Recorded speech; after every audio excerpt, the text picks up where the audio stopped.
Adelante.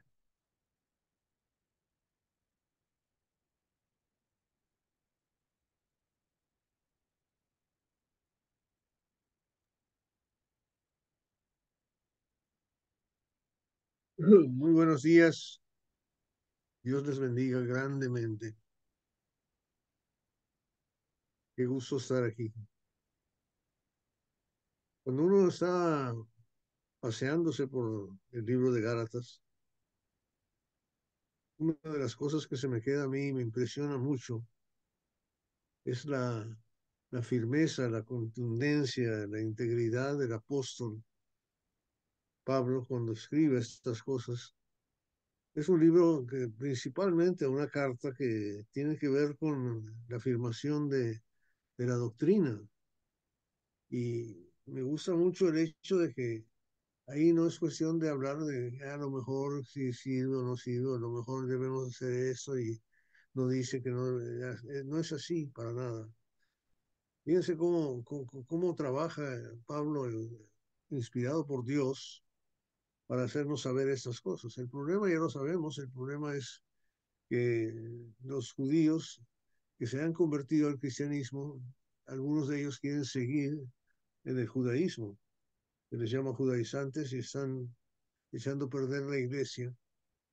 Pero fíjense la forma en que lo hace, la forma en que Pablo se presenta. En el versículo 1 del capítulo 1, él se identifica como apóstol y no de parte de hombres. En varias veces va a decir, todo eso no viene de parte de hombres, sino viene de Dios.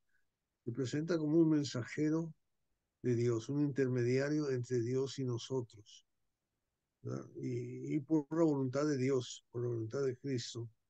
Inmediatamente después de que él se introduce de esa manera, del 1-1, ¿verdad? Y le dice a los de Galacia la misma frase con la cual va a terminar el libro: de la gracia y la paz sean con vosotros. O sea, no viene en son de pelea, viene en son de afirmación, viene en son de, de darnos a nosotros algo sólido, una cosa firme en que basarnos, ¿verdad? Y inmediatamente después de dirigirse a los de la iglesia de Galacia, les dice que es de parte de Dios, de parte de Jesucristo. Okay. Y el versículo 4 y 5 es simple y llanamente el Evangelio. Lo que Dios hizo por nosotros y lo que Dios quiere que hagamos nosotros. Él nos salvó, nos redimió, murió en la cruz, todo esto lo que Él hizo, y para su honra y su gloria, para que nosotros lo glorifiquemos. Nuestro trabajo es glorificar a Dios.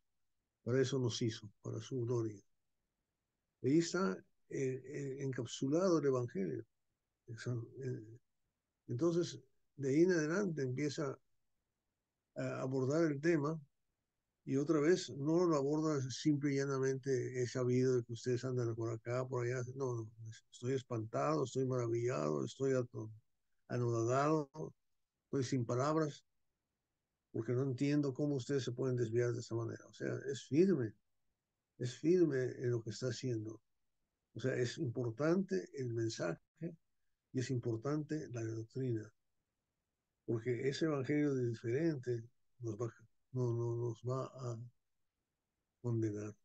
Así de grande es, ¿verdad? Por eso dice, el que lo anuncia, aunque sea un ángel de Dios, que sea un mensajero de Dios, entre comillas, que predique otro evangelio diferente a este, ¿verdad? Sea maldito, sea maldito, sea anatema, sea condenado. O sea, es dura la palabra, dura la palabra. Entonces, otra vez, un poquito más adelante, les vuelve a decir que su nombramiento no es propio, no es de ningún hombre. El Evangelio, la doctrina, tampoco es de hombre, es de Dios. Y nos explica cómo fue y da detalles de que no tuvo influencia del ser humano para aprender de Dios. Y eso es una cosa que nosotros debe ser un ejemplo tremendo para nosotros, aprender de Dios. y que busquemos aprender de Dios y no del hombre que nos está hablando, sino de Dios, porque el hombre debe ser mensajero de la voluntad de Dios, del Evangelio de Dios, de las buenas nuevas, ¿verdad? Entonces da el detalle de cómo se fue a Arabia, al desierto, cómo recibió esa información. Y me encanta eso porque ¿se acuerdan cuando Dios detuvo a Pablo cuando andaba persiguiendo a la gente? Que lo tiró al suelo y lo dejó ciego. ¿Se acuerdan de eso? Allá en Hechos. Él tuvo dos preguntas nada más. Dos preguntas claves que debemos hacer nosotros. ¿Quién eres, Señor? ¿Y qué quieres que yo haga? Fíjense nada más en eso.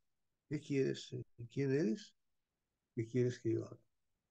Nuestro trabajo es anunciar y hacer entender quién es Dios. Y cuando la gente entiende quién es Dios, le va a adorar, le va a postrar, va a hacer su voluntad, se va a someter, le va a glorificar, va a querer hacerlo, ¿verdad? Entonces él está diciendo lo que hace, da inclusive tiempos y horas para el tiempo que hace y su contundencia. Dice en el versículo 6, bueno, 4 del capítulo 2, dice, y esto fue por causa de los falsos hermanos introducidos secretamente que se habían infiltrado para espiar la libertad que tenemos en Cristo Jesús a fin de someternos a esclavitud. Es de las palabras pesadas de Pablo. La ley de Moisés la considera esclavitud y aquí lo va a desarrollar en el capítulo 3, es el que vamos a ver. La considera esclavitud. Me encanta, fíjense la contundencia, la firmeza de Pablo, a los cuales ni por un momento cedimos para no someternos a fin de que la verdad del Evangelio permanezca con ustedes. Hermanos, el Evangelio no solamente se predica en palabra, se dramatiza, se vive en frente de los demás. Y yo quiero que pensemos en eso, la firmeza del apóstol, es simplemente pararse, ¿verdad? Poner sus pies en el suelo y decir, no, aquí no me mueven, y aquí no cambio, aquí no me van a decirme eso, no, no lo acepto, ¿verdad? No lo acepto. Y dejar que Dios trabaje en uno y tenga la firmeza de eso. Eso es lo que necesitamos. Entonces, esas son las cosas que a mí me, me, me, me conmueve. Dice, porque para no someternos a fin de que la verdad del Evangelio permanezca con ustedes. ¿Qué más contundencia tiene? No quiere solamente informarnos, sino quiere que nos quedemos con él. Es una carta para cuidar a las gentes, ¿verdad? Entonces, da el ejemplo del apóstol Pedro, cuando viene ahí y titubea Pedro. Es el problema de Pedro, es que titubea. Quiere quedar bien con los demás. Y se acuerdan del capítulo 1 que Pablo dijo, ¿verdad? Si yo estuviera agradando a los hombres, no sería siervo de Cristo. Y aquí le recuerda lo que tiene que hacer. Y claro, termina el capítulo 2 con el bautismo. Con Cristo estoy juntamente crucificado. Romanos 6 explica eso, el mismo apóstol, 6, 1, 2 y 3, que ese es el bautismo. Ya no soy yo el que vive, sino Cristo vive en mí. He recibido el Espíritu Santo y vivo por la fe en el Hijo de Dios. O sea, que la firmeza es, ya no vivo para satisfacerme a mí. ¿Verdad? En Romanos 8:1, no hay condenación para los que están en el Espíritu, andan de acuerdo con el Espíritu. Eso es lo que uno recibe cuando se bautiza. Y eso es lo que va a desarrollar. ¿Ok? Entonces, el capítulo 3 empieza diciendo, oh Gálatas insensatos, ¿quién os ha fascinado a ustedes ante cuyos ojos Jesucristo fue presentado públicamente como crucificado? Otra vez el Evangelio. Y fíjate cómo les llama, insensatos. Me encanta la palabra, es buena, buena traducción del griego, porque el griego es la palabra que usa, es que no es capaz de pensar. Fíjate, ni siquiera o razonar. gente irracional, gente que no piensa, simplemente que, no, que imagínate si mirar el cerebro de una persona que está vacío, no piensa, insensatos, ¿no? Que no tienen habilidad de aprender nada, ni entender nada, ni razonar. ¿Quién nos ha fascinado? La palabra ahí es como de brujería, encanto, de agorero, ¿verdad? El mal de ojo que se ponen. No sé si eso hay allá en Venezuela, creo que sí. ¿No? Ciertamente en México hay todas esas clases de encantamientos de brujería. ¿Quién nos ha fascinado? ¿No? ¿Quién nos fascina? Es lo que quiero averiguar. Eso es lo único que quiero averiguar de ustedes. ¿Recibieron el Espíritu por obras de la ley o por el oír por fe? ¿Verdad? El versículo 16 y 17 del capítulo 2 da la esencia del nuevo pacto. O sea, justificados por fe y no por obras. Y aquí lo va a desarrollar. Es lo que está desarrollando. Le está recordando de cómo recibimos las cosas. Y nos está diciendo, nos va a decir que desde Abraham la justificación es por la fe, no por las obras. No es que las obras no son importantes. Uno hace las obras y Dios, en vez de decir qué buenas son tus obras, felicidades, dice qué buena es tu fe. Dios le interesa en la fe porque es un factor motivador que quiere decir que tú entendiste lo que te dieron. Entonces, tan insensatos son, habéis comenzado por el Espíritu y van a terminar ahora por la carne.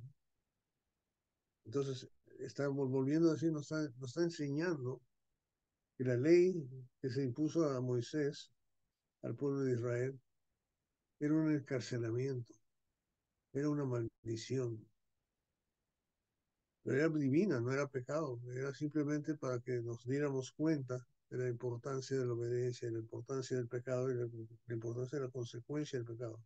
Eso lo explica en Romanos capítulo 7. Toda esta escritura que está haciendo, él mismo la puede respaldar con palabra de Dios.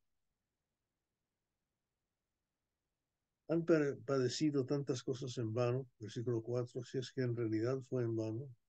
Aquel pues que le suministra el Espíritu y les hace milagros entre ustedes, ¿lo hace por las obras de la ley o por el oír con fe? Así Abraham creyó a Dios y le fue contado por justicia. Ahí está. Por tanto, sepan que los que son de fe, esos son hijos de Abraham. La escritura, previendo que Dios justificaría a los gentiles por la fe, anunció de antemano las buenas nuevas a Abraham, diciendo, en ti serán benditas todas las naciones. Así que son de la fe, son bendecidos con Abraham el creyente. Imagínate este golpe que le da a los judíos que quieren la fuerza de que la gente siga la ley de Moisés. Y le está diciendo, ¿sabes qué? Esta gente está siguiendo el pacto que Dios hizo con Abraham. Ese es el que vale, ese es el que cuenta y va a explicar que la ley de Moisés fue temporal, no fue eterna, no fue perpetua. Entonces el 10 dice, porque todos los que son de las obras de la ley están bajo maldición, pues escrito está, maldito es todo aquel que permanece en las cosas y no permanece en todas las cosas escritas en el libro de la ley para hacerlas. Respalda otra vez, y que nadie es justificado ante Dios por la ley es evidente. ¿Por qué? Habacuc 2:4, porque el justo vivirá por la fe. Sin embargo, la ley no se basa en la fe. Al contrario, el que las hace vivirá por ella. El que no las hace morirá. No se basa en la fe, simplemente es una ley. Lo haces o no lo haces. Cristo nos redimió la redención de la maldición de la ley. Oigan bien lo que está diciendo. Está dándonos a entender realmente la redención que está de la redención, de la maldición de la ley, habiéndose hecho maldición por nosotros, porque escrito está, maldito todo el que cuelga de un madero. Eso está en Deuteronomio 22. A fin de que en Cristo Jesús la bendición de Abraham viniera a los gentiles para que recibiéramos la promesa del Espíritu mediante la fe. Ahí está el Evangelio otra vez. Cristo en nosotros, el Espíritu de Dios en nosotros, la vida eterna que nos da, lo que Él hizo por nosotros, para que nosotros le glorifiquemos a Él. ¿Y cómo le vamos a glorificar? Hay una nueva justificación, no por las obras, sino por la fe en el Espíritu. ¿Ok? Ahora bien, las promesas fueron hechas a Abraham y a su descendencia. No, no dice que a las descendencias, como refiriéndose a muchos, sino más bien a una, y a tu descendencia, es decir, Cristo. Lo que digo es esto, la ley que vino 430 años más tarde no invalida el pacto rectificado anteriormente por Dios como para anular la promesa. El nuevo pacto que hizo, que es el antiguo pacto a través de Moisés, no anula la promesa de Dios a través de Abraham. Entonces, ¿para qué fue dada la ley? A causa de las transgresiones, nos explica eso. Romanos 7 es una disertación de lo mismo.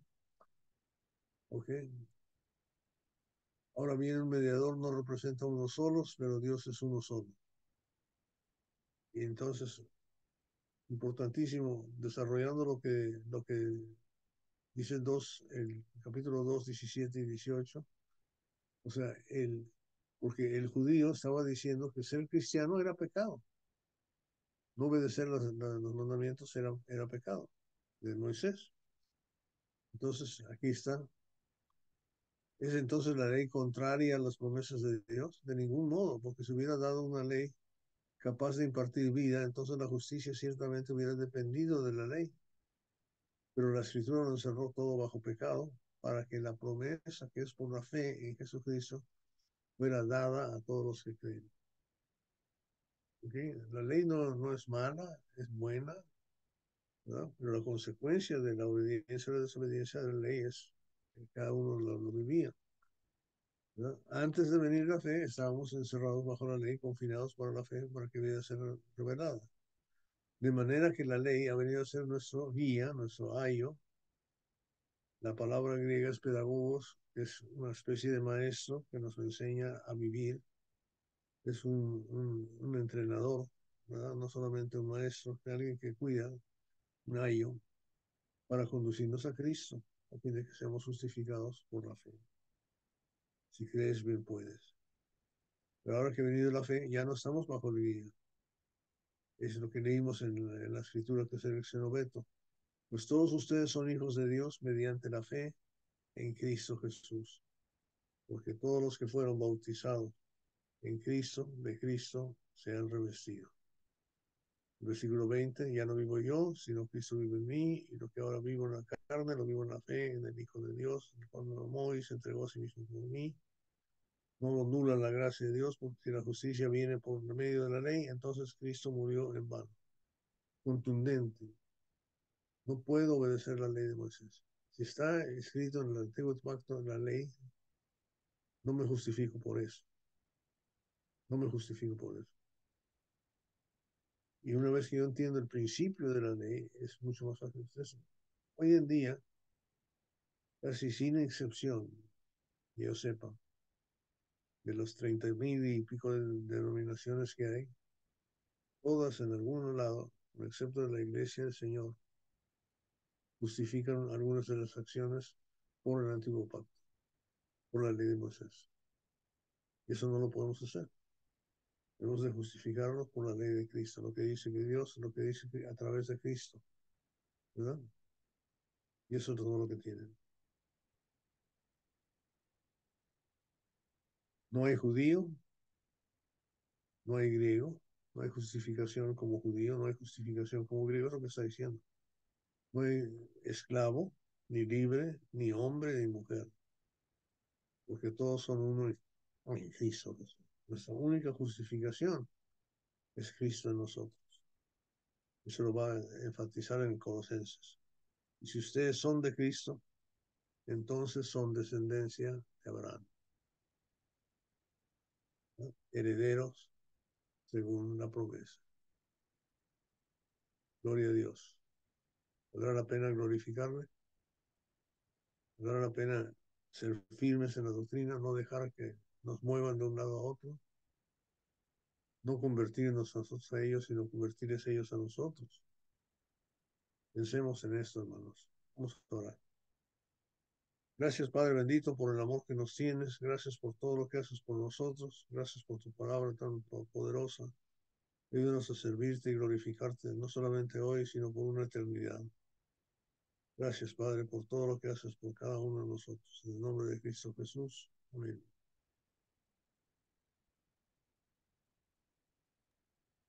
Amén.